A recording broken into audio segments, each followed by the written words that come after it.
Friends, family, honored guests, good morning and welcome.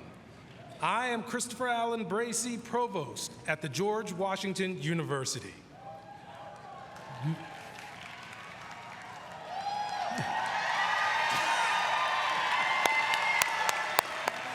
Okay.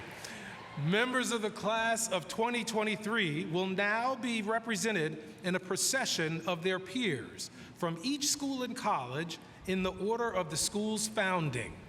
Please rise and join me in welcoming the class of 2023 of the George Washington University.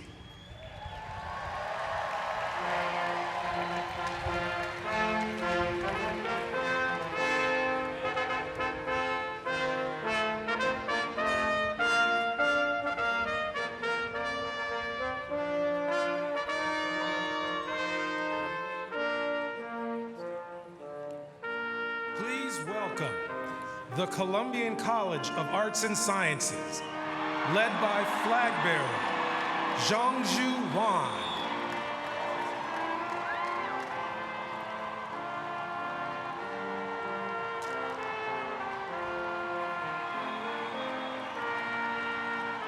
The School of Medicine and Health Sciences, led by flag bearer Darcy Tye.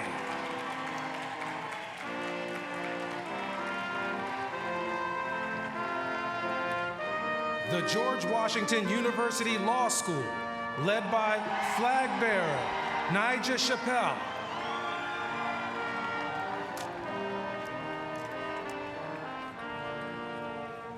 The School of Engineering and Applied Science, led by flag bearer Jonathan Lee.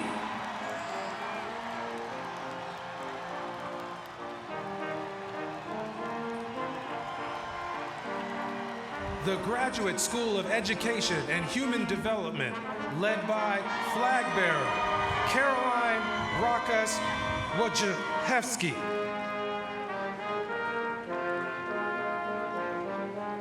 The School of Business, led by flag bearer Esther Orios.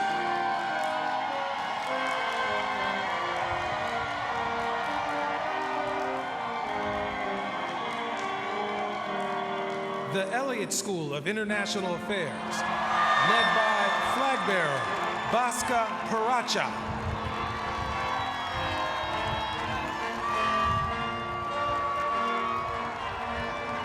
The Milken Institute School of Public Health,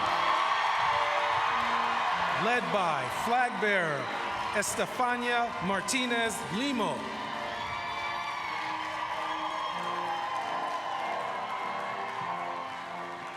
The College of Professional Studies, led by flag bearer Hannah Eslick.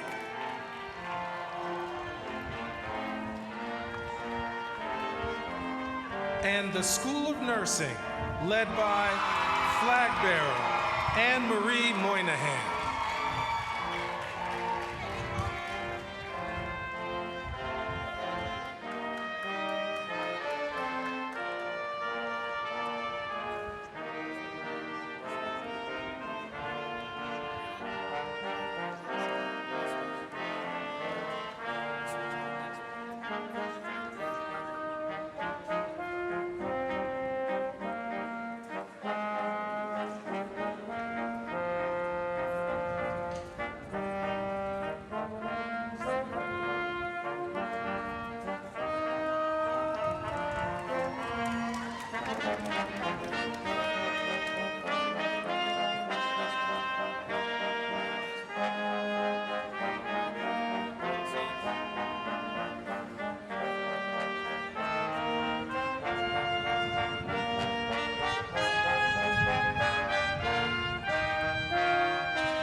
Friends, family, Honored guests, please welcome the faculty of the George Washington University.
Friends, family, and honored guests, please welcome the members of the George Washington University Administration, our very special awardees and honorees, the Board of Trustees, Board Chair Grace Spates, and President Mark S. Wrighton.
On behalf of my colleagues on stage and my colleagues throughout the university, I am delighted to welcome all of you to the George Washington University's Commencement on the National Mall.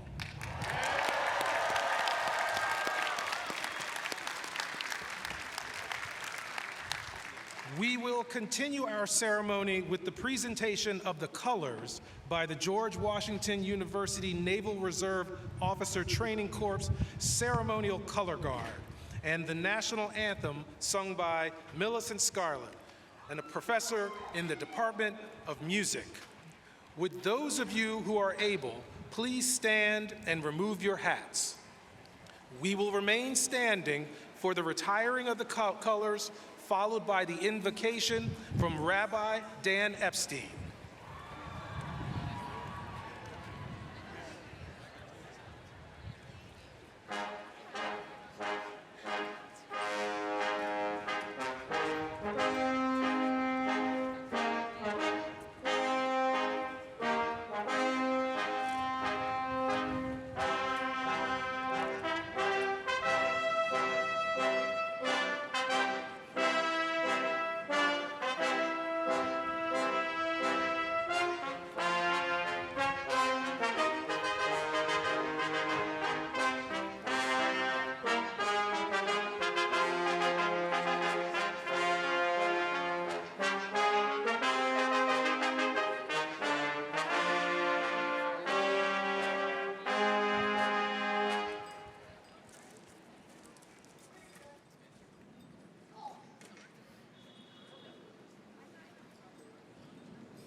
Emet, emunah, ahava, truth, faithfulness, and love.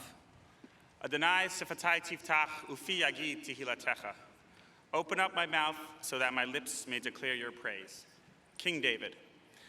I'd like to read the invocation that Rabbi Lord Jonathan Sachs, alav hashalom, delivered to the United States Senate. Sovereign of the universe, who created all in love, teach us to love all that is good and beautiful in this world. Teach us to honor the dignity of difference recognizing that one who is not in our image is nonetheless in your image, never forgetting that the people not like us are still people like us. At this faithful moment in the human story, bless us that we may be a blessing to others. Guide the nations of the world to honor you by honoring one another, so that by reaching out in love, we may turn enemies into friends and become your family on earth as you are our parent in heaven. Beloved God, bless the members of this graduating class and guide their deliberations, that they may lead this great nation with wisdom and justice, grace and compassion, bringing honor to your name and blessings to humankind. Kain yihi ratzon masa yadenu konene alenu, umasa yadenu konene alenu. May this be the will of the Creator. Grant us success through all our efforts, and may our efforts succeed. And let us say, Amen.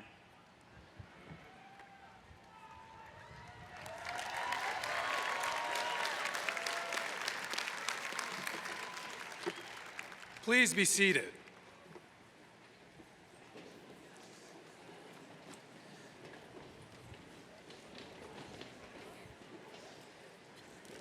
Class of 2023, congratulations. I am delighted to open our ceremony in this one-of-a-kind setting, the National Mall. It is a fitting tribute to your achievements in completing your studies at the George Washington University. I would like to give a special recognition to all of the family members, friends, faculty, and staff who join us today and have been pillars of support for our graduates.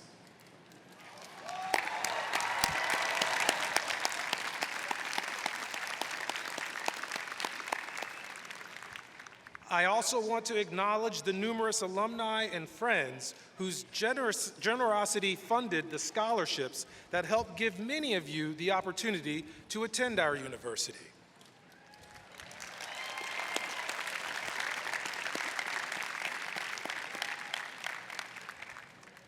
Being a student at the George Washington University is a commitment on multiple levels.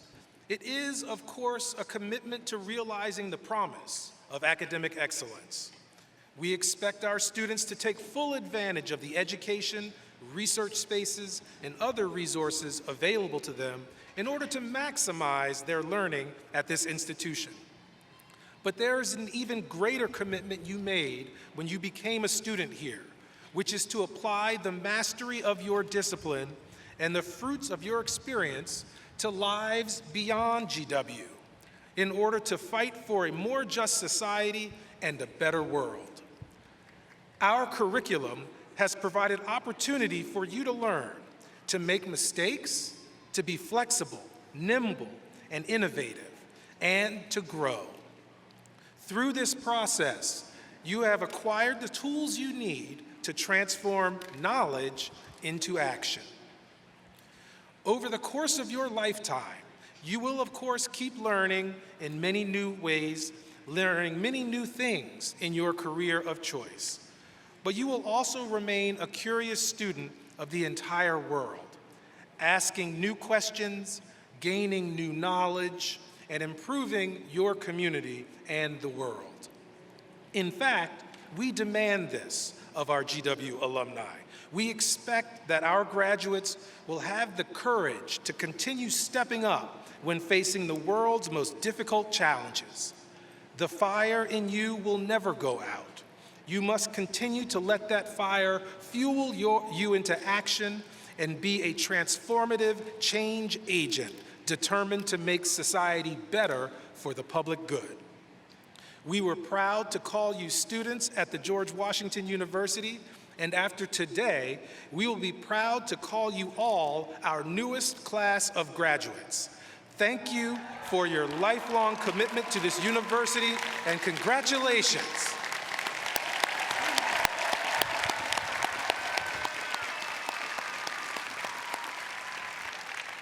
I now have the honor of introducing Grace Spates, Chair of the university's Board of Trustees and an alumna of this university. Chair Spates, the podium is yours.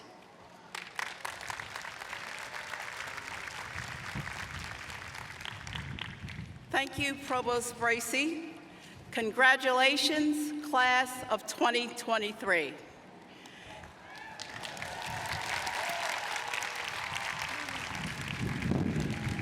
As chair of the Board of Trustees and as a proud GW Law alumna, it is my honor to be here with you today as we applaud all of your achievements.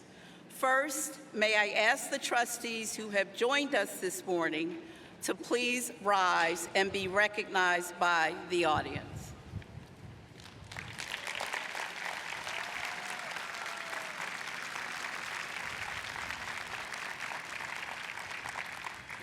Trustees, thank you for your leadership and service to GW. We are all grateful for your commitment. I would also like to take a moment to recognize President Wrighton during his final commencement as president of GW.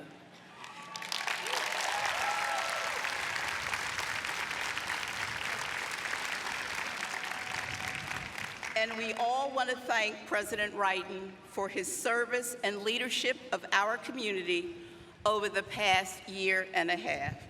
Please join me in thanking President Wrighton for his extraordinary leadership.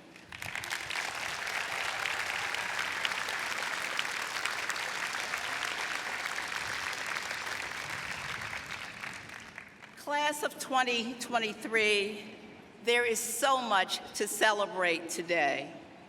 With great rigor, you gained knowledge. With focus and practice, you honed your skills.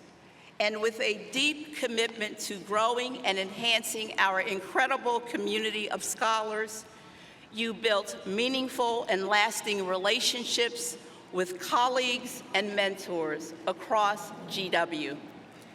You have made the most of many opportunities afforded to you by your GW education. And now, you are now a leader and a lifelong learner destined to make a positive impact on the world. This is a challenge and a great responsibility in your professional and personal journey. But remember that you are not alone.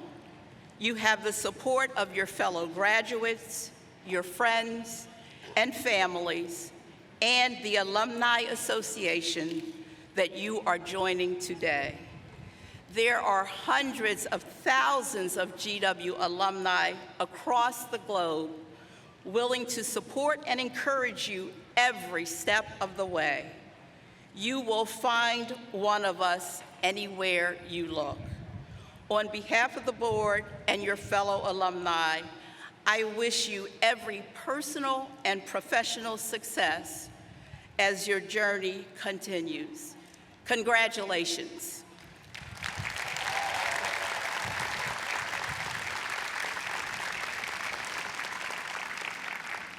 I am now pleased to invite the president of the university to the podium.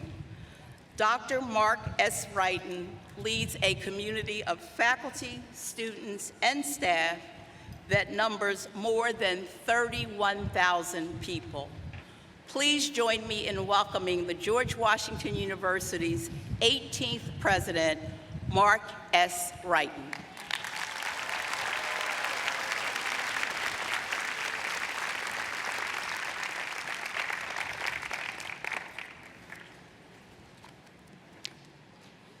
Chair Spates, university trustees, honorees, faculty and staff, family and friends, and the class of 2023, good morning. First, I hope you will join me in thanking our host, the National Park Service, for its gracious and generous help preparing this incredible setting for today's celebration.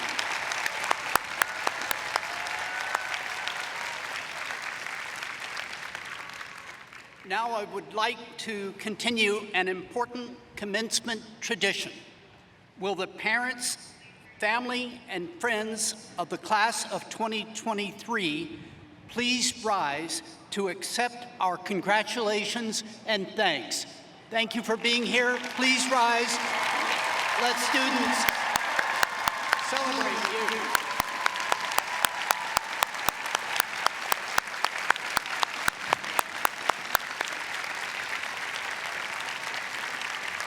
Thank you. It is now my pleasure to recognize with President's Medals 3 individuals who have made tremendous contributions to scholarship, to our community, and to the world. Our first President's Medal recipient is Dr. Mary Ellsberg.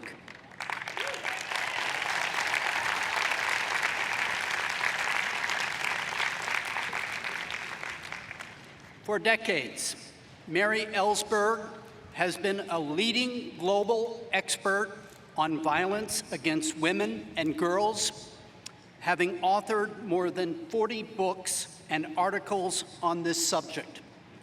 She spent nearly 20 years in Nicaragua working in public health and women's rights advocacy, and her 1995 prevalence study on domestic violence in Nicaragua was instrumental in passing the country's first domestic violence law in 1996.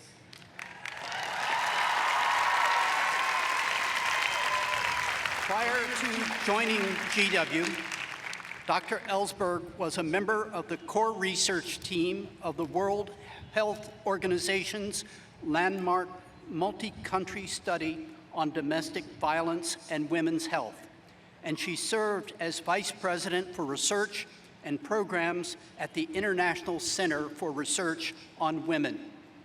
Dr. Ellsberg joined GW in 2012 as the founding director of the Global Women's Institute, which seeks to advance gender equity through research, education, and action to bring about change. In its first decade, under Dr. Ellsberg's leadership, GWI's major achievements include the first population-based studies for the prevention of violence against women and girls in conflicted areas in South Sudan, and the Institute being selected to lead the international research consortium of, quote, what works to prevent violence against women and girls impact at scale, a 7-year, $82 million project.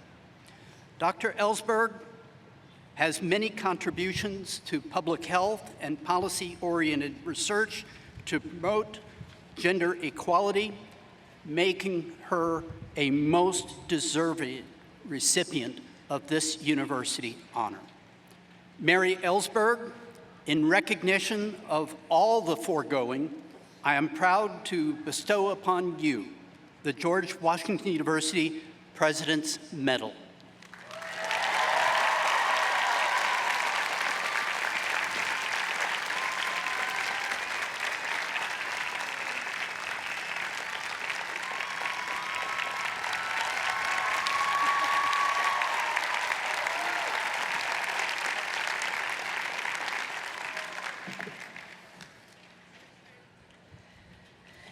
Thank you so much, President Wrighton, the Board of Trustees, and GW leadership. I'm honored and delighted to receive the President's Medal on behalf of all the work of my colleagues and our partners at the Global Women's Institute in its 10th anniversary.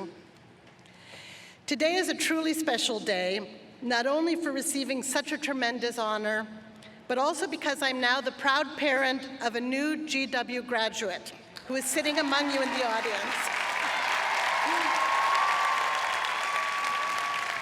My daughter, Ana Martinez, has just earned her master's degree from the College of Professional Studies, and I want to say congratulations to her and to all of you for your fantastic accomplishments. I love you, Ana. See, you're never too old to be embarrassed by your mother. Standing here on the National Mall, home to so much of our country's history, I cannot help but think of my father, Daniel Ellsberg, and the lessons he taught me that have shaped my own life and my work. For those of you who may not know, in 1971, my father risked his freedom by releasing to the press and public a 7,000-page top-secret history of the Vietnam War, the Pentagon Papers.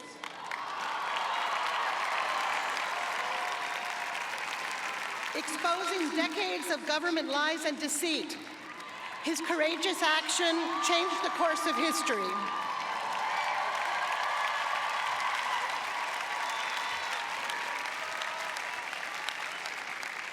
I was 13 years old at the time, and his example inspired me to consider how I might use the privileges of my background and my education to promote a more just and compassionate world.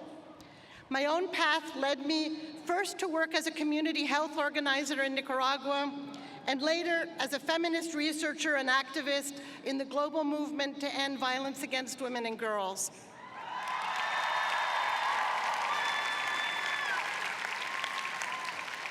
One of the key lessons my father taught me is the value of information, that oppression works through ignorance and secrecy, and that information and knowledge is a right of all people.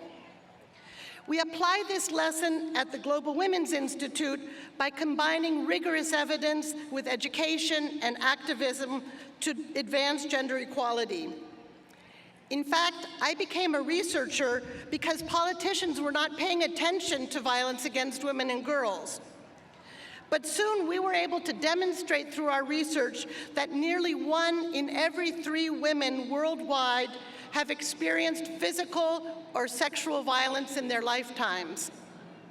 After that, no one could ignore violence against women and girls or dismiss it as just a private matter. Instead, it is now rightly acknowledged as a critical public health and human rights crisis. The truth matters, and shining a light on it for all to see truly makes a difference.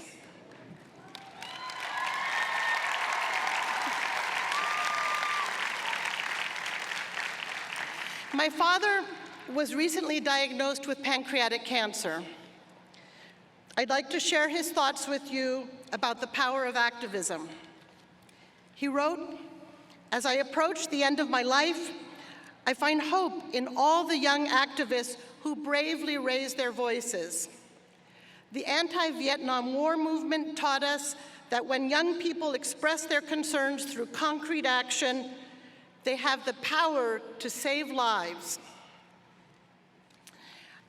Right after this ceremony, I'll be traveling to San Francisco to spend his last days with my father. Each of you has a great opportunity to take what you've learned at GW and connect it to the world and to each other in ways that will have an impact. My hope is for each of you that you'll find your own way to address the great challenges of our time, and as far as you are able, to plant seeds of peace, justice, and healing in the world. So carry on, graduates. The future of the world is in your hands. Thank you.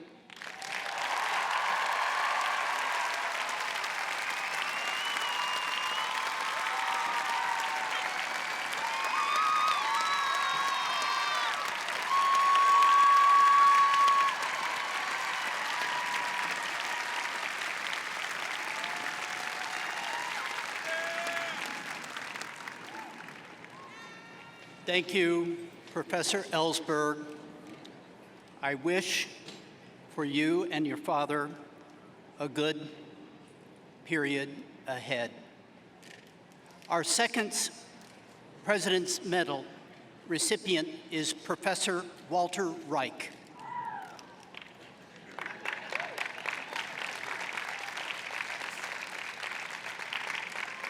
A champion of the protection of global human rights for 50 years, Walter Reich is a leading scholar who has written and lectured on the Holocaust and genocide, anti-Semitism, terrorism, human rights, national memory, the Israeli-Palestinian conflict, the abuse of psychiatry in the Soviet Union, medical ethics, and national and international affairs. He served as co-chair of the Committee of Concerned Scientists, an independent international organization devoted to the protection and advancement of human rights and scientific freedom of scientists and scholars, as well as numerous other human rights committees. In the 1970s, he revealed how the Soviet government used psychiatric abuse to stifle dissent in the Soviet Union, and he dedicated his work to educating policymakers, scientists, and psychiatrists about the dangers of misusing the tools of psychiatry. He received the American Association for the Advancement of Sciences Scientific Freedom and Responsibility Award in honor of his actions to foster scientific responsibility. From 1995 to 1998, Professor Reich led the U.S. Holocaust Memorial Museum and ensured it served a critical purpose as a place of education as well as remembrance. His scholarship has secured him various research positions with prestigious organizations such as the Brookings Institution and the National Institute of Mental Health. This coming July, Dr. Reich will celebrate his 25th anniversary as the Itzhak Rabin Memorial Professor of International Affairs, Ethic, and Human Behavior at GW. His scholarship serves as an inspiration to our students and raises the profile of the Elliott School of International Affairs and our university. Dr. Reich's many contributions to human rights issues make him a most deserving recipient of this university honor. Walter Reich, in recognition of all the foregoing, I am proud to bestow upon you the George Washington University President's Medal.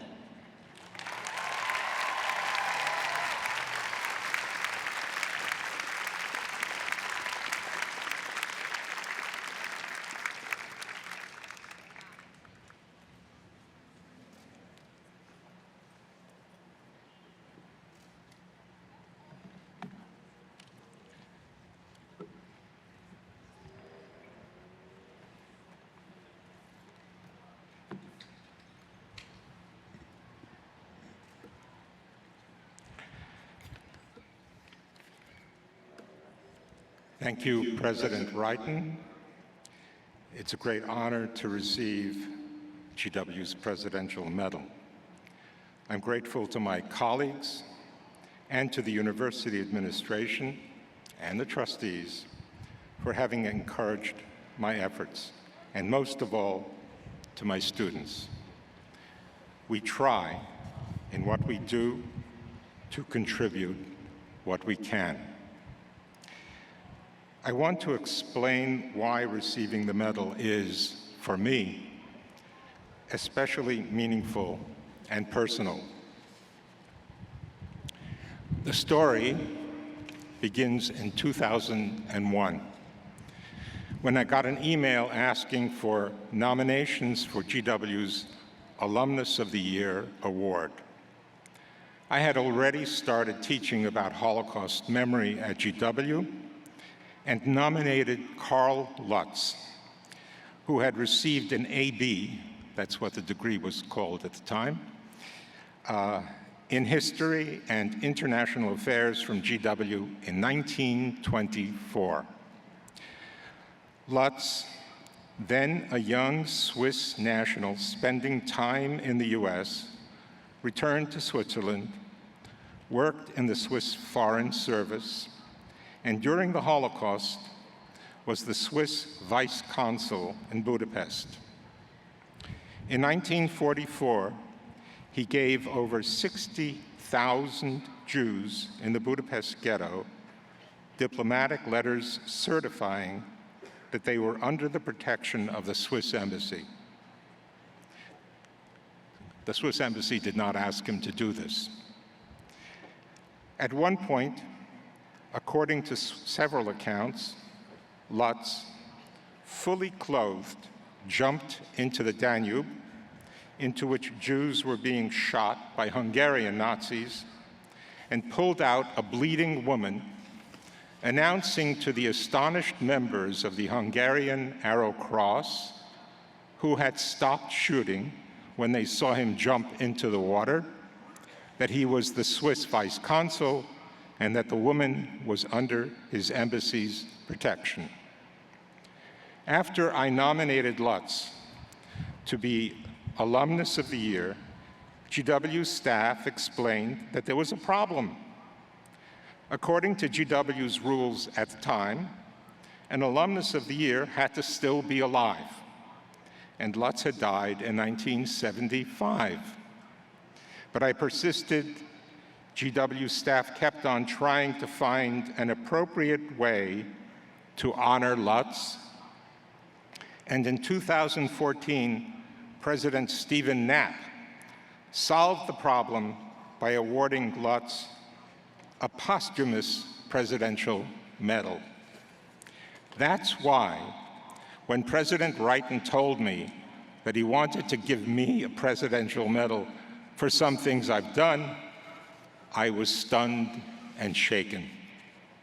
I was grateful for the honor, of course, but I suddenly thought of that hero and GW graduate, Karl Lutz, who accomplished truly great things, whose deeds render this medal so precious, whose memory ennobles our university's history, whose story should be retold by us whenever the occasion permits, and who will be forever a source of pride for GW and a beacon for all of humanity. GW, raise high.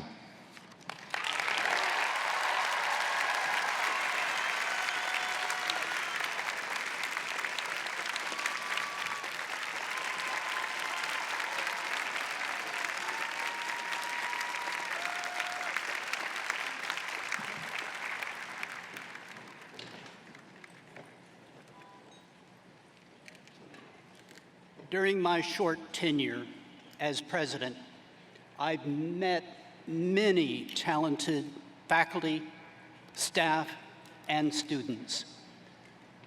Presidential medals that are being awarded today are celebrating those great people, and there are many more. This morning, I have the privilege of giving a third medal. The medalist is Professor Frank Sesno.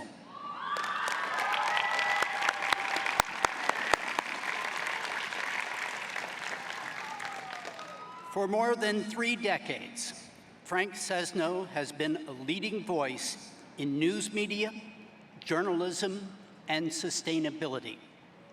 His diverse career in journalism began with a radio correspondent role at the White House and in London at the Associated Press.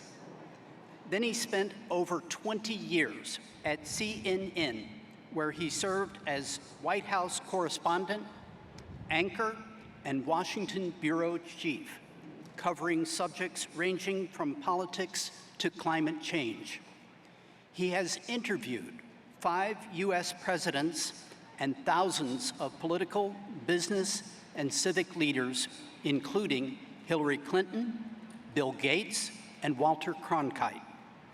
His impressive career has earned him an Emmy and several other prestigious awards. Professor Sesno then came to GW, to our great benefit. He came as director of the School of Media and Public Affairs. He led nearly 24 world-class faculty who teach and research journalism, political communication, and the impact of digital media in international affairs. In 2009, seeing a great opportunity, he created Planet Forward, a user-driven multimedia storytelling project that highlights innovations in sustainability and engages a diverse audience of college students all across the country. His goal was to empower new voices and lead a global conversation on the planet's future so that we can move our planet forward. The annual Planet Forward Summit convenes at GW and attracts students from many colleges within the Planet Forward Consortium, along with industry leaders, faculty, and organizations who do the crucial work of discussing how storytelling can spur action on sustainability. Professor Cesno also works to shape the future of news and political communication at our School of Media and Public Affairs as Director of Strategic Initiatives. Outside of GW, Professor Cesno has provided his expertise to a number of important organizations, including the National Advisory Board for the Poynter Institute, the Council on Foreign Relations, and as a board member for the National Council for Science and Environment. Professor Cesno has many contributions to news media, journalism, and sustainability that make him a most deserving recipient of this university honor. Frank Cesno, in recognition of all the foregoing, I'm proud to bestow upon you the George Washington University President's Medal.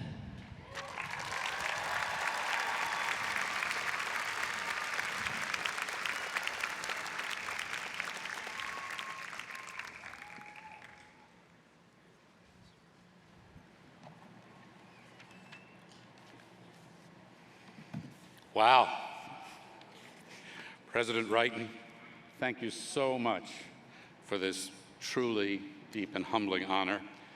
It is quite incredible, and thanks to trustees, faculty, and the university leadership for all the support that you give for the work that we do here at George Washington University. But I dedicate this medal to you, to the graduates, students, and amazing people who are the renewable energy that moves us and propels us.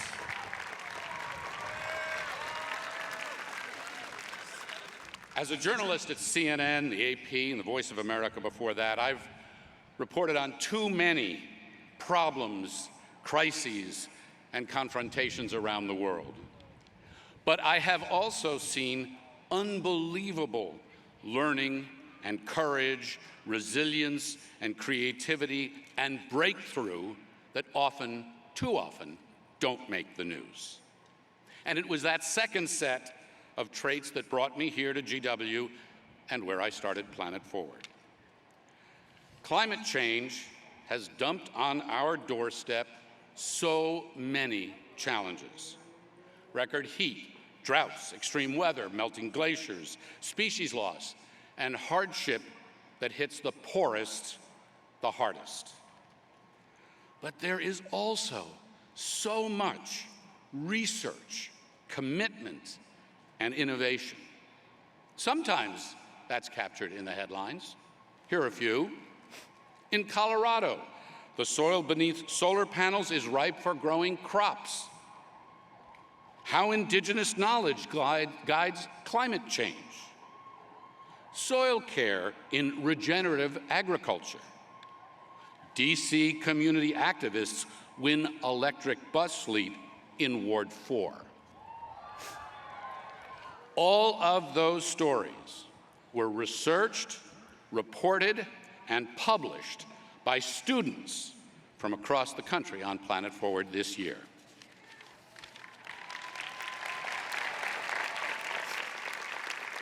Gabe Allen and Tyler Hickman from the University of Colorado, Boulder. Darian Benally, Northern Arizona University. Oh, Hannah Krantz, George Washington University.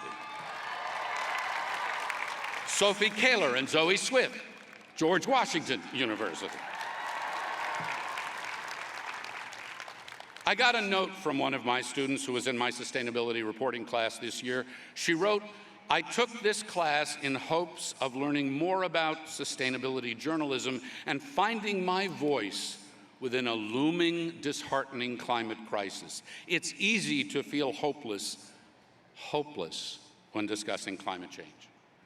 But after seeing how people are mobilizing, how science and engineering, innovation and creativity can be woven into compelling narratives to address the crisis," she wrote, "I can confidently say that I left with more hope and motivation than I could have ever expected. I feel empowered to research, report, and amplify the heroes and organizations that are leading the fight in this climate crisis.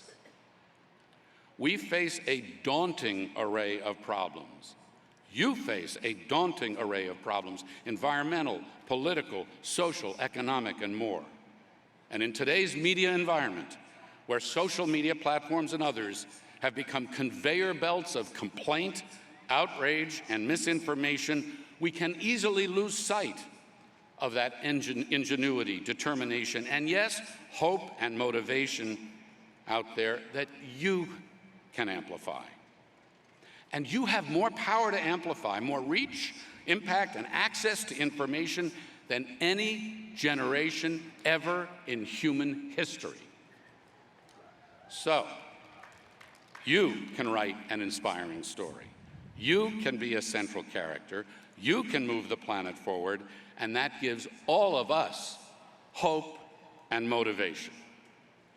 Thank you so much for this honor. Thank you. And a special thanks to Alina Fayez, who wrote me that note. I quote it all the time. Thank you.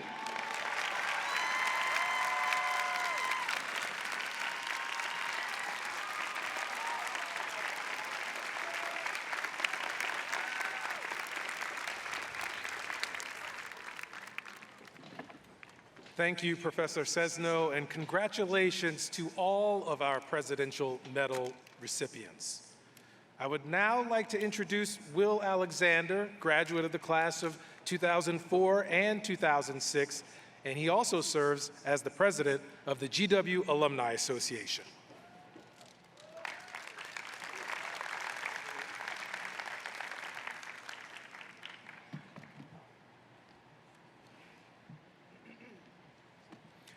Good morning.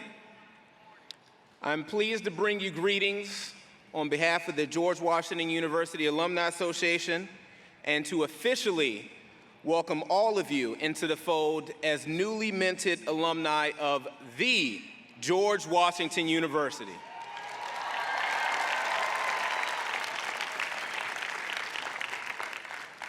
I'm here to bring you congratulations on achieving this key milestone in your respective academic and professional journeys. I would like to recognize the Emeriti alumni that are with us today. These alumni graduated 50 years ago and care so much about you and this institution that they are here today to celebrate your accomplishments. Please join me in recognizing our Emeriti alumni seated in the front in gold caps and gowns. My right, your left.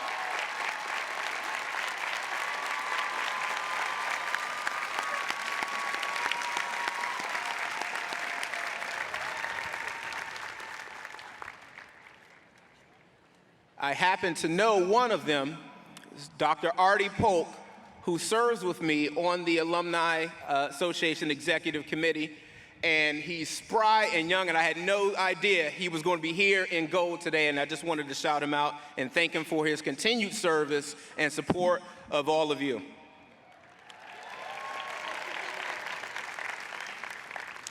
My time is brief, so I would like to share just two hopes for you. First, I hope you will remember the strength of your connection with the university and support of GW students. Your association with GW will last your lifetime, and I encourage you to remember the importance of community and know that the Alumni Association is a community of support. There may be times, just as there have been when you were students, where you perhaps disagreed with something at GW. We can and should share these disagreements in the spirit of strengthening the university. In good times and in challenges, we need more of you to lean in and not pull back. Be resilient and tenacious advocates for one another and subsequent generations of students. My second hope is that you fully enjoy the complete alumni experience. GW has given me a lot. I've spent the last nearly 20 years trying to pay it back by helping students and helping fellow alumni in a couple of volunteer capacities over the years. It did not occur to me until this year, as I was serving as president, that I could ask for help myself. I hope y'all are smarter than I am in that. It should not take 20 years. We are talented, capable, and ambitious human beings. You can be all those things and still need help from time to time. Both things can be true. And that's where we can draw from our greatest strength. And that's one another. That's each other. Be that support and be receptive to receiving that support from your alumni community. You all have earned it. Without further ado, I'm going to do the part that I was actually formally invited to do. That is, I am pleased to introduce to you an exceptional young woman who has earned the distinction of serving as your student commencement speaker. Y'all know who I'm talking about. Giselle Elisa Garcia pursued and earned a degree in criminal justice with a double minor in psychology and STEM teaching. I'm gonna let you soak some of that out.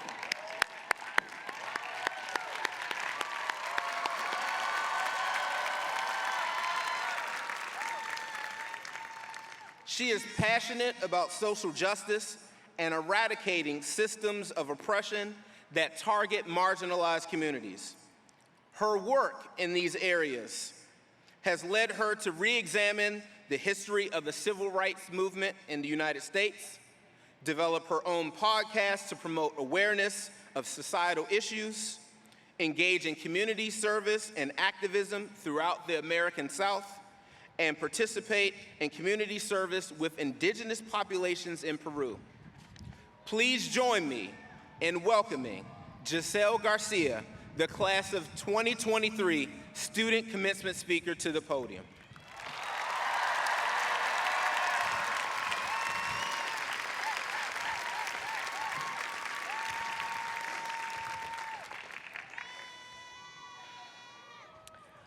Cuando haces las cosas con amor y pasión, todo es más fácil.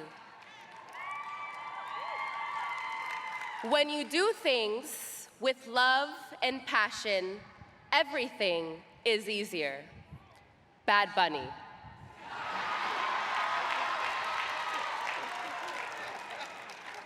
I stand before you today fueled by love and passion. The consistent advice for commencement speeches is to avoid race, religion, sexual orientation, and politics. Basically, don't rock the boat.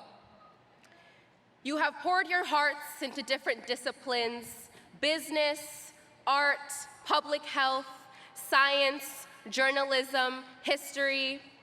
As you move forward, I urge you to rock the boat.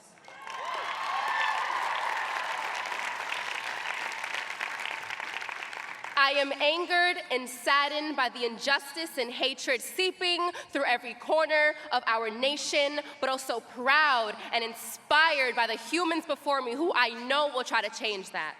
To be energizers of change and cultivators of culture, we must ask ourselves, what do we believe in? What do we stand for? What kind of difference do we want to make? I implore you, be intentional, have conviction, and take up space. You have already accomplished the dream playing out in this very moment. But go further. You will encounter those systemically discouraged from taking up space, who must fight harder to walk into rooms and scream louder to achieve their dreams. Make their fight your fight. Not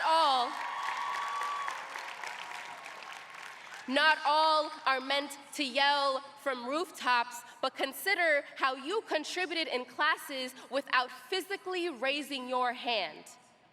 Find your voice and how best to use it. I come from a family rooted in matriarchy.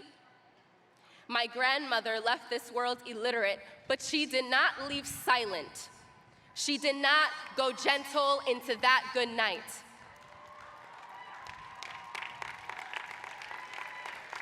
I speak to you today from a place of love and passion, the descendant of a daring and fearless woman whose soul speaks through mine.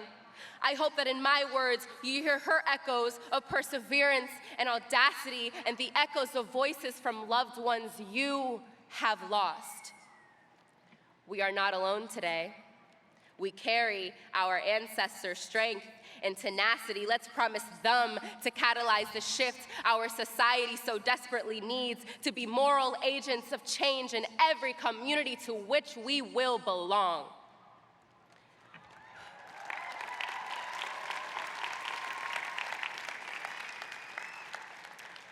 Congratulations on surviving a global pandemic, the battles you bravely shared with trusted confidants, and those you suffered alone. I asked my best friend what she would want to hear sitting in her cap and gown. Just that I can finally breathe, she said. So breathe, graduates. But be a disruptor. Make noise in a world that so desperately wants to strip you of your voice. Be big in a world that will try anything to make you feel small. Be fierce in a world that wants you to be tame and rock every boat you are in a world that rather keep the ocean still.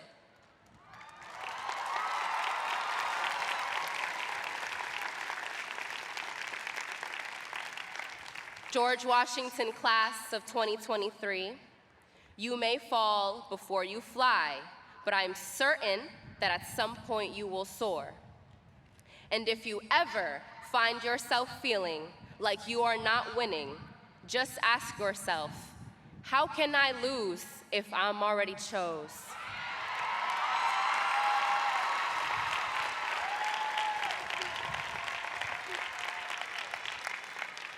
Recuerda, cuando haces las cosas con amor y pasión, todo es más fácil.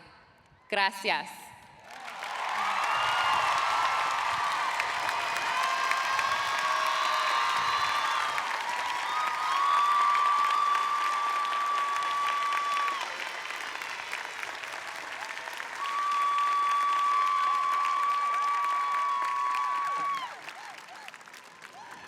Thank you, Giselle, for those inspiring words.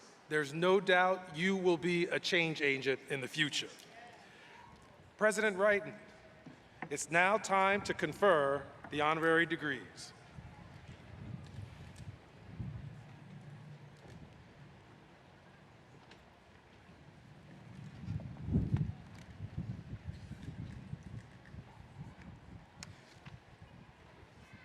First, I would like to recognize an honorary degree recipient who was honored at one of our yesterday's Columbian College of Arts and Sciences undergraduate celebration. Muriel Elizabeth Bowser, Mayor of the District of Columbia, was recognized with a Doctor of Public Service, honoris causa, for all she has done to make the district a more inclusive and prosperous place for all. Congratulations to Mayor Bowser.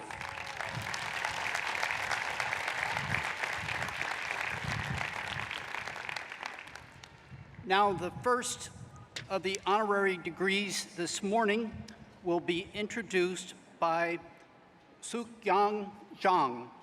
She is graduating this year with a PhD in epidemiology and is a member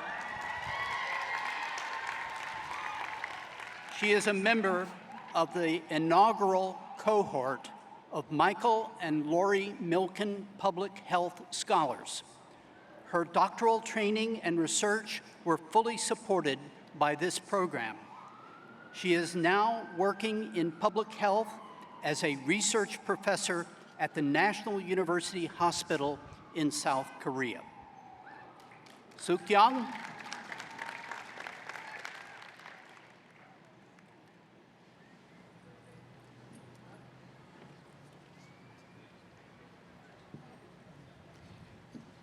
President Wrighton, I'm honored to present you Michael Milken, Doctor of Science, Honoris Causa.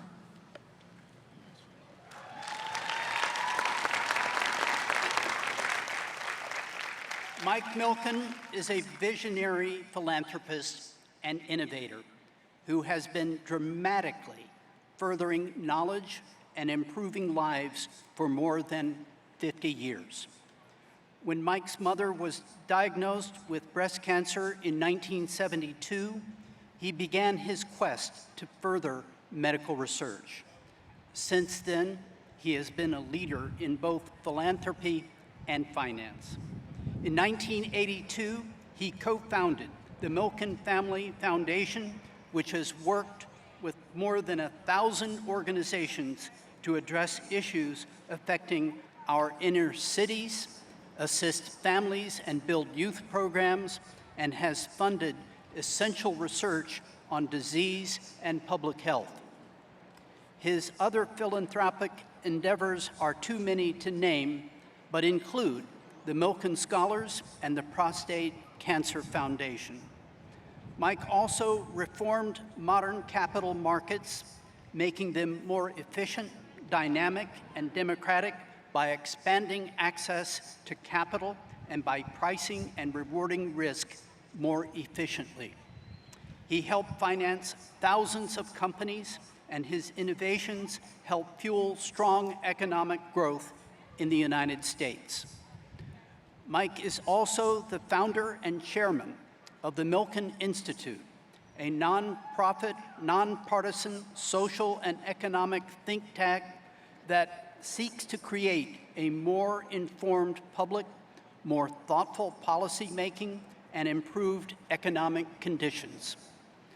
Mike's extraordinary generosity has extended to the George Washington University. Our Milken Institute School of Public Health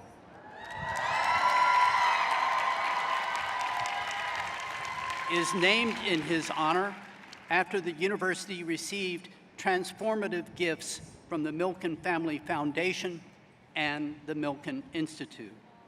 In addition, the School of Business has the IFC Milken Institute Capital Markets program that helps to train the next generation of leaders in financial markets across developing and emerging economies.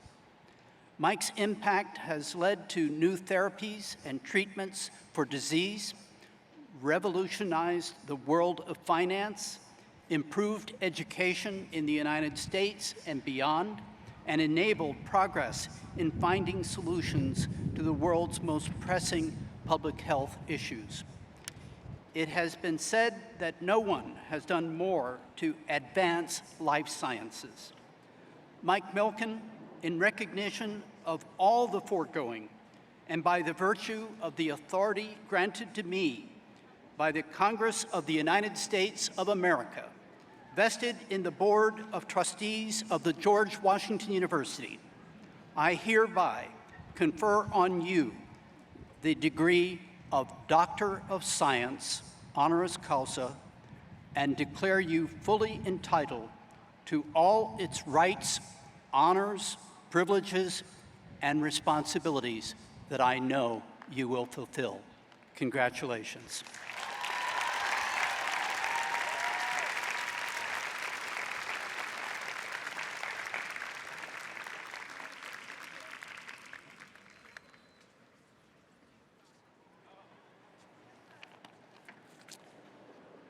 President Reitman, Provost Bracy, my good friend and Dean of the School of Public Health, Lynn Goldman,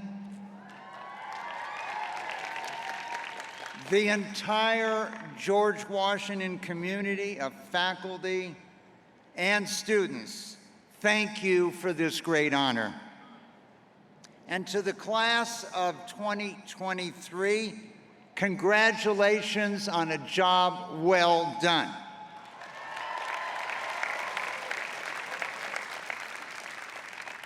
How wonderful it is for us to gather today at the National Mall to celebrate you. This year marks the 60th anniversary of Martin Luther King's iconic speech, "I Have a Dream," delivered just to the west of where you are sitting at the Lincoln Memorial. He shared his dream and his vision for our country. He had come to petition the nation that it finally make good on its promise established in the Declaration of Independence and the Constitution. They had come, quote, to cash the check that will give us upon demand the riches of freedom and the security of justice. When I first heard that speech 60 years ago, I was just a few years younger than most of you, preparing to set off for my studies at the University of California at Berkeley. Now, I notice some of you have probably already done the math in your head, and that realizes that I am the oldest of the baby boomers. And, of course, some of you are silently uttering to yourself, "Okay, boomer, it's fine with me, I'm not offended." My parents' generation lived through the Spanish flu, the Great Depression, and World War II. They were known as the greatest generation. With the challenges you will face, and I am sure you will overcome, you may earn a similar nickname in your lifetime. The gift that my parents gave me was the message that one person can change the world. And you heard that message again in your student speaker today. I've been fortunate to have many opportunities to see firsthand, in just the year after Dr. King's speech, when the free speech movement for this country and colleges sprang forth from Berkeley during my time there. The last time I had the honor to address an audience on the National Mall was 25 years ago in 1998.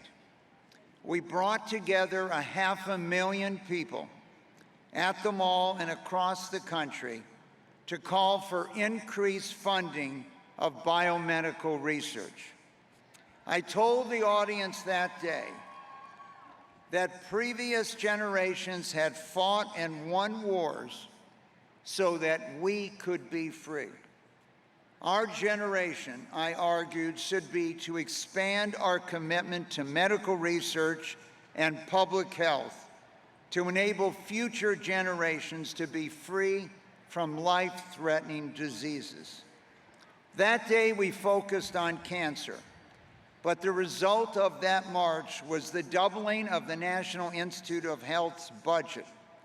To date, that represents an incremental $500 billion invested in life-saving research that benefits everyone, everywhere, who seeks treatment for cures for life-threatening diseases, and laid the groundwork for COVID vaccines to be put into human beings within 9 weeks, 63 days, after the DNA of the virus was sequenced. Soon after the march, we launched an organization called Faster Cures, which is the title of a book I wrote and was released recently. The book is about accelerating the future of health, your health, and your children's health. But it's told in a larger context of technology. I knew the world was changing when I wheeled an IBM 370 supercomputer onto the trading floor in 1976. Never mind that it was the size of a 4-door car and that it has today less actual computing power than you'll find in many modern light bulbs.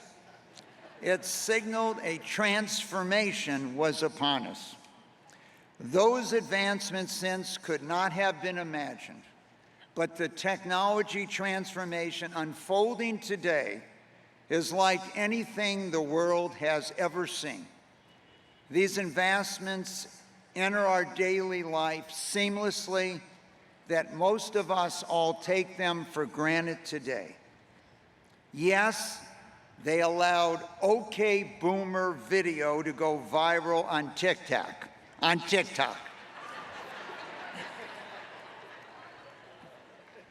They help packages show up at your door virtually on demand. They allow ChatGPT to finish your history essay. Theoretically, of course. Or to put a live cell in your body to travel to a specific location and then tell it to begin killing cancer cells.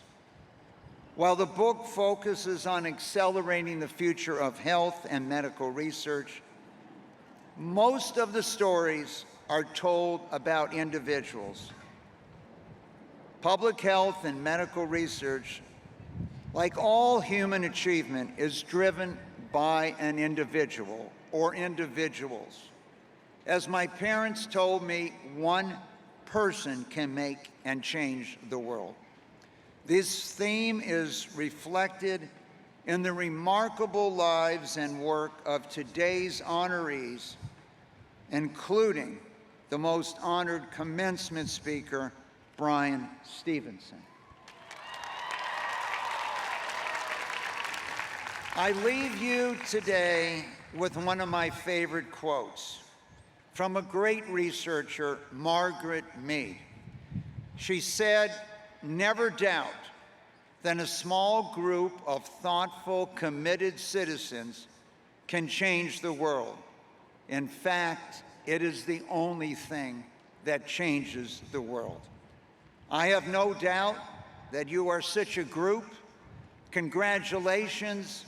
Enjoy this time. I wish you the best of luck. Congratulations, class of 2023.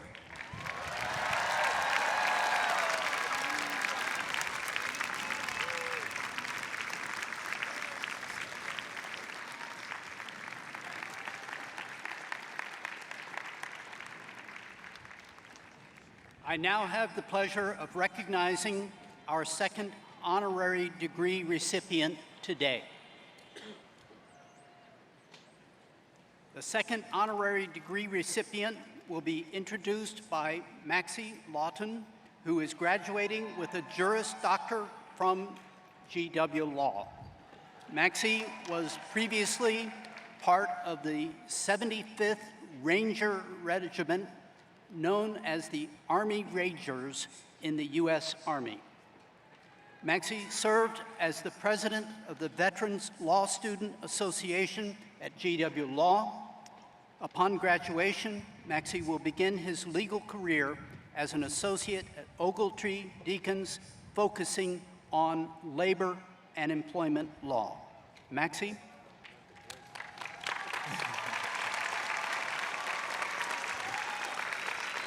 President Wrighton, I'm honored to present to you Brian Stevenson, Doctor of Laws, Honoris Causa.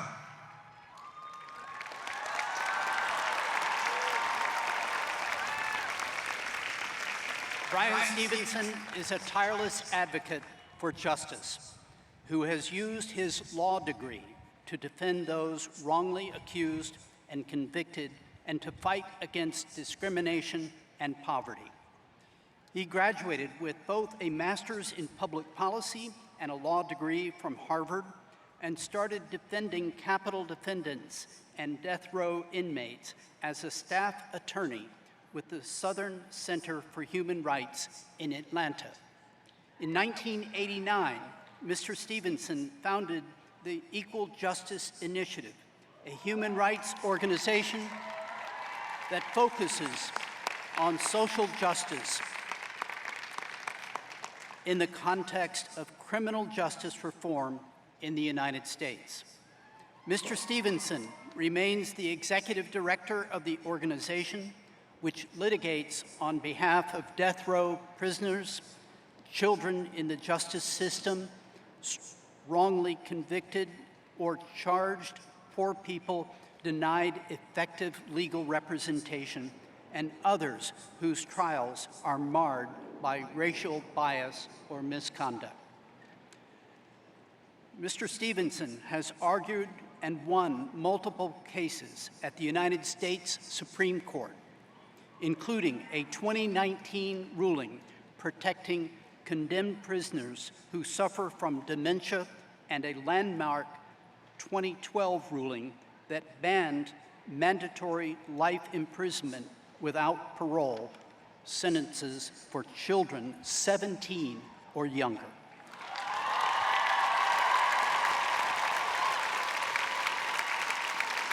He and his staff have won reversals, relief, or release from prison for over 135 wrongly condemned prisoners on death row,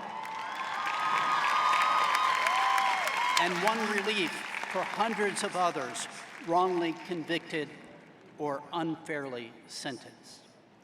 He is also the author and subject of, quote, the New York Times bestseller, quote, Just Mercy, which was adapted into the 2019 motion picture film. The storyline recounted Mr. Stevenson's work exonerating Walter McMillan, who had been unjustly convicted and sentenced to death. The book won the 2015 Carnegie Mellon for Best Nonfiction, the Dayton Literary Peace Prize, and the NAACP Image Award for Best Nonfiction. Mr. Stevenson has initiated major anti-poverty and anti-discrimination efforts that challenge inequality in America, including creation of 2 acclaimed cultural sites, the National Memorial for Peace and Justice and the Legacy Museum, from enslavement to mass incarceration, both in Montgomery, Alabama. In addition to his leadership of the Equal Justice Initiative, Mr. Stevenson has been a member of the New York University's School of Law clinical faculty since 1998. He currently holds the positions of Aronson Family Professor of Criminal Justice and University Professor. His work has been widely recognized, including with the prestigious MacArthur Foundation Genius Prize, the ABA Medal, the American Bar Association's highest honor, and many other honors. Brian Stevenson, in recognition of all the foregoing, and by virtue of the authority granted to me by the Congress of the United States of America, vested in the Board of Trustees of the George Washington University, I hereby confer on you the degree of Doctor of Laws, honoris causa, and declare you fully entitled to all its rights, honors, privileges, and responsibilities.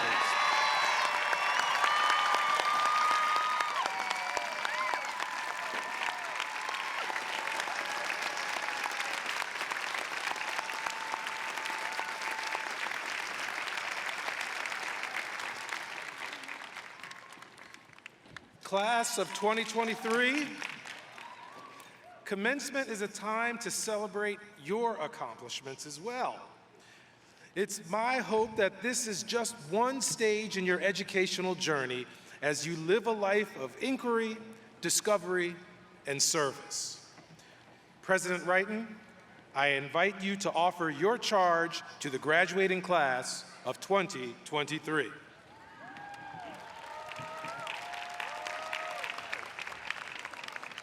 Class of 2023, you are an exceptional group of motivated, bright individuals.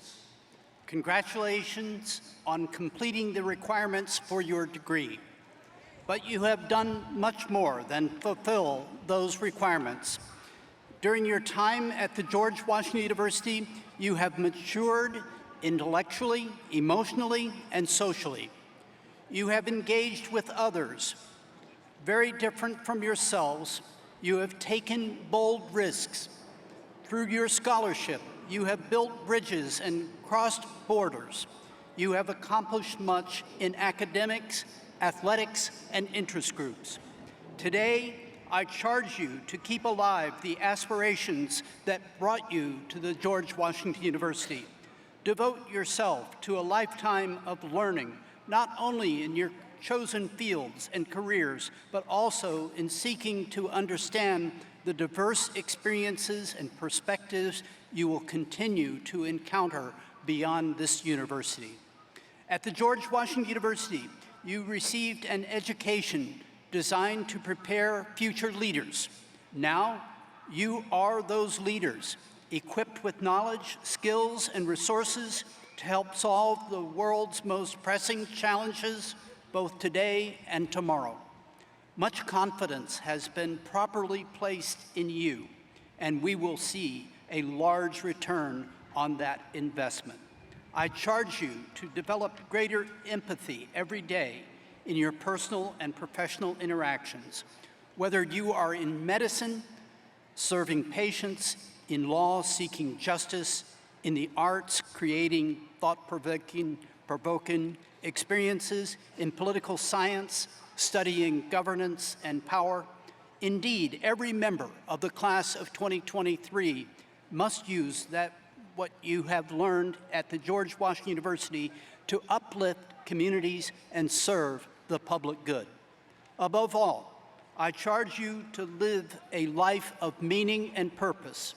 Your George Washington University experience has added to your potential to contribute to society and to make the world a better place. We are eager to see all that you do. Class of 2023, I know you will continue to bring distinction not only to yourselves, but also to your families, to your communities, and around the world. We're proud to welcome you as our newest alumni. Congratulations.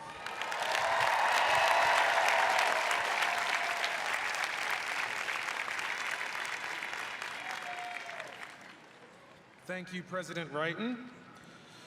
Now, the president of the university will confer the associate's, bachelor's, master's, doctoral, and professional degrees. I ask the deans to rise and come forward in the order of the founding of the schools.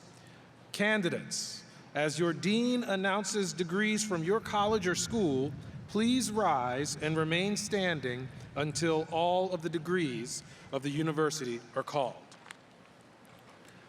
For degrees in the Columbian College of Arts and Sciences, Dean Paul Walbeck.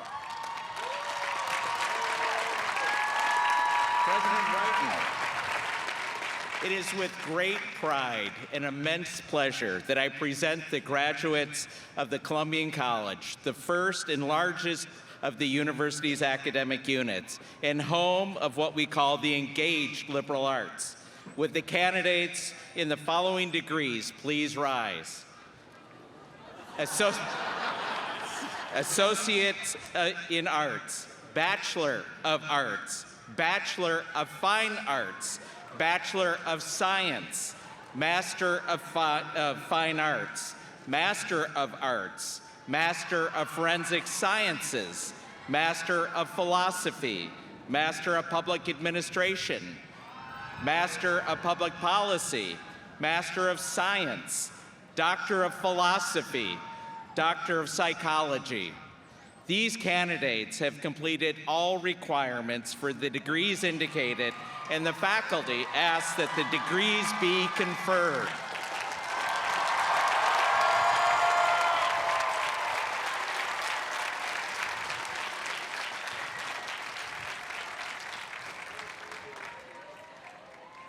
For the degrees in the School of Medicine and Health Sciences, Dean Barbara Bass.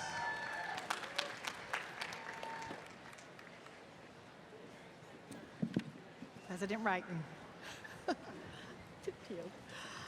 It's my distinct privilege, great honor, to present the following outstanding candidates for the degrees they have earned.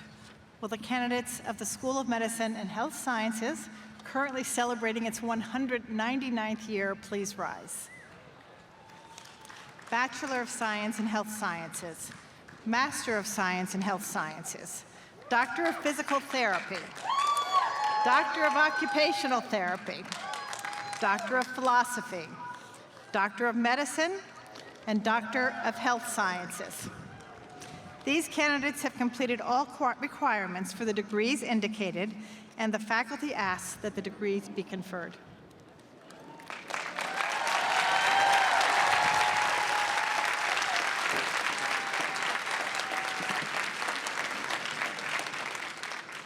For degrees in GW Law, Dean Dana Bowen Matthew.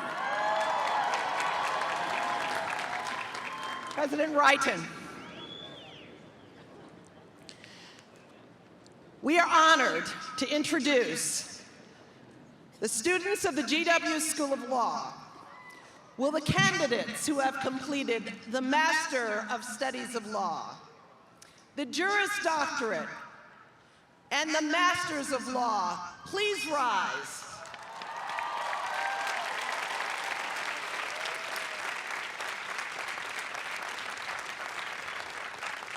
Mr. President, these candidates are now equipped to fight for justice, for peace, to remain proximate to the problems of their times, and to do what is uncomfortable, and the faculty of the School of Law asks that you confer the degrees on them.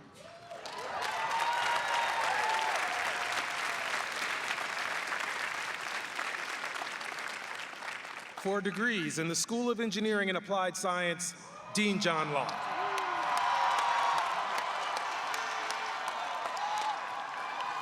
President Wrighton, I am so very proud to present to you the degree candidates from the School of Engineering and Applied Science, whose innovations are going to change the world. Would the candidates please rise? Bachelor of Arts, Bachelor of Science, Master of Science, Master of Engineering, Engineer, Doctor of Engineering, Doctor of Philosophy. These candidates have completed all requirements for the degrees indicated, and the faculty asks that the degrees be conferred.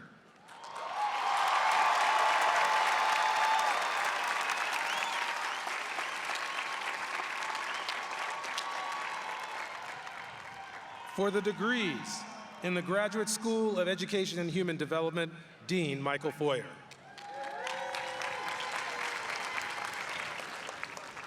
President Wrighton, with immense gratitude for your inspired leadership, I am proud to introduce you to this group of candidates for degrees from the Graduate School of Education and Human Development. Will candidates for the Master of Arts in Education and Human Development, Master of Arts in Teaching, Master of Education, Education Specialist, Doctor of Education, and Doctor of Philosophy, please rise.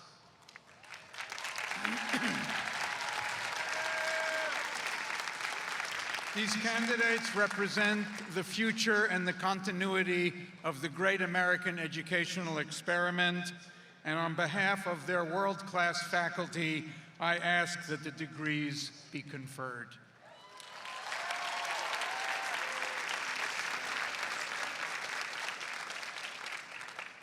For degrees in the School of Business, Dean Anuj Mehrotra. President Biden, upon recommendation of the world-class faculty of the School of Business, who are committed to putting student interests first, it is with great pleasure that I present the candidates whose spirited drive and ethical business training will fuel economic prosperity and make for the greater world, or GW. Would the candidates for the degrees from the School of Business please rise and remain standing? Bachelor of Accountancy, Bachelor of Business Administration, Bachelor of Science, Master of Accountancy, Master of Business Administration, Master of Tourism Administration, Master of Human Resource Management, Master of Interdisciplinary Business Studies, Master of Science, Doctor of Philosophy. These candidates have completed all requirements for the degrees indicated, and the faculty asks that the degrees be conferred.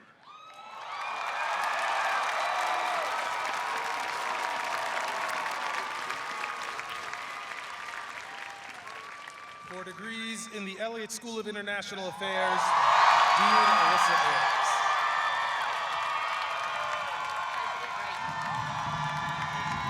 I am so proud to present the candidates for the degrees from the Elliott School. Would the candidates please rise and remain standing? For Bachelor of Arts, Bachelor of Science, Master of Arts, Master of International Policy and Practice. These candidates have completed all requirements for the degrees indicated, and the faculty asks that the degrees be confirmed.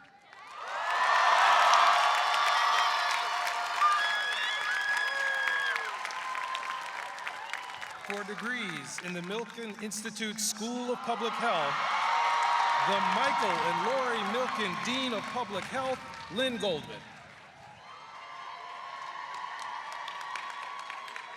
President Wrighton, it is my pleasure to present to you the candidates for the degrees.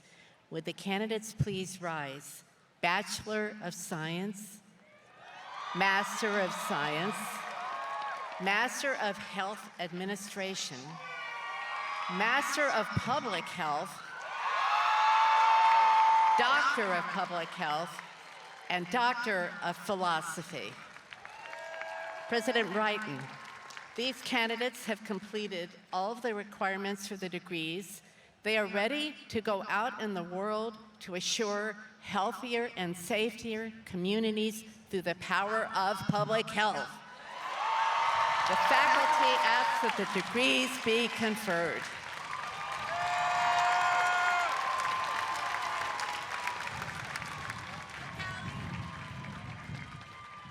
For degrees in the College of Professional Studies, Dean Liesl Rittman. President Wrighton, I am incredibly proud to present the candidates who will be change agents in their professions. Would the candidates please rise in the order of their degrees?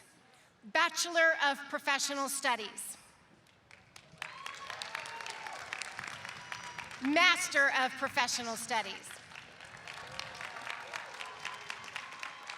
These candidates have completed all the requirements for their degrees indicated, and the faculty asks that the degrees be conferred.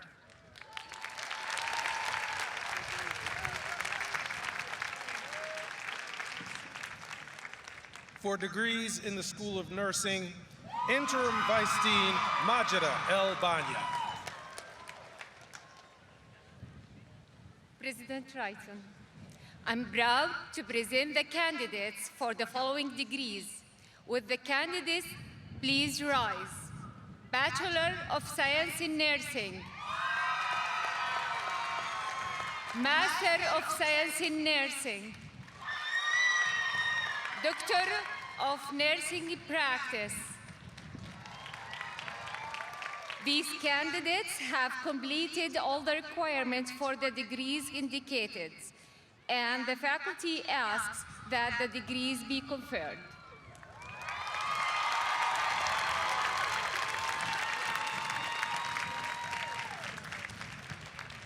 President Wrighton, before you stand the candidates for associates, bachelor's, master's, doctoral, and professional degrees of the George Washington University.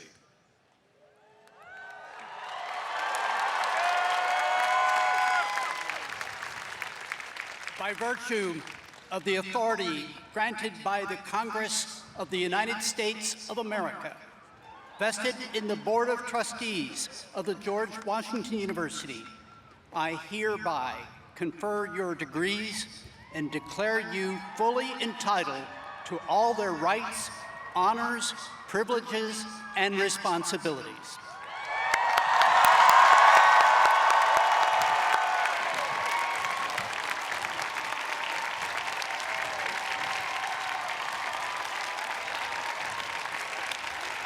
And now, it is fitting that I mention the poem called "The Tassel" by William D. Albright, which says the graduation tassel is a symbol of a feat and major accomplishment.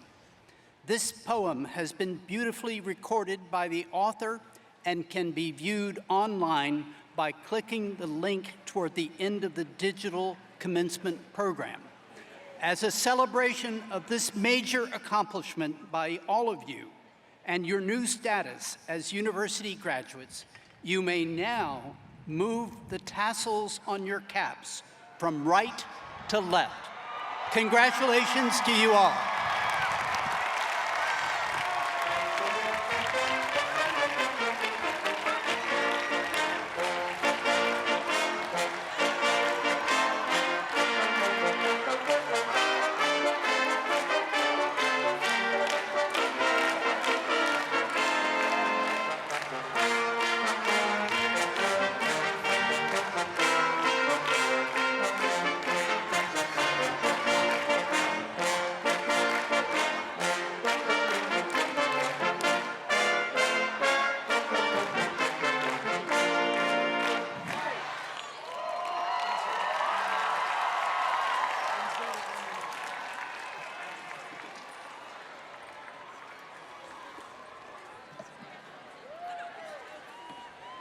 Congratulations, graduates. Please join Millicent Scarlett in singing your alma mater. The words are on the back of your program. And then please remain standing for the academic recession.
Congratulations to the class of 2023. Families and friends, this concludes our ceremony.